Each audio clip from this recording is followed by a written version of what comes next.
Welcome to functions. Now, I know you've got experience with functions, but there's definitely some terminology in this that you're not going to be used to and some topics that you're not going to be used to either.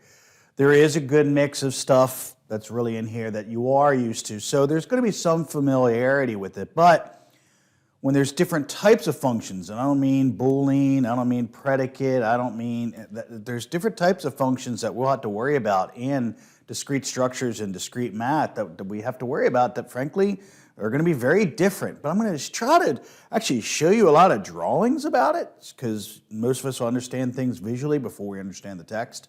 So there's going to be some interesting things about this back and forth when you come to functions. Some things you know and some things you frankly don't. So as you know, mathematically it's going to look like, well, we have some function onto x that's going to then end up with y.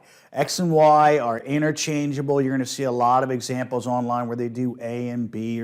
As long as they're capital letters, and by the way, I'm going to show you this in a moment. I really denote the capital letters when you start seeing some of my notes further on down here, but you can supply it with different capital letters, whatever you want. The lowercase letters are going to be used for something else.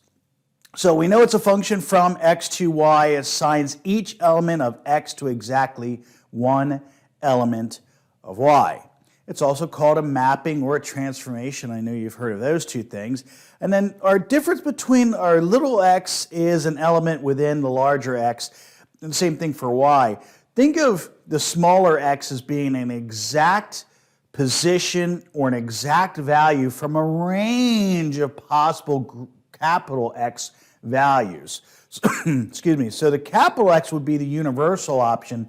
The little x is going to be the specific option within that universal set. We're going to use many terms. As a matter of fact, so many terms that I'm frankly going to go over, have a whole other page about terms. I hate this, and it's just the way it is. There's going to be some terms that are duplicate. They're called a different name. We've seen that really a bunch in this class, sadly. So I really try to narrow things down to use one term if there happens to be multiple selections of them throughout the notes. So keep an eye on that because, again, when you're reading through your book or you're checking something else online, be careful. It might be a slightly different terminology but mean the exact same thing. So heads up for that.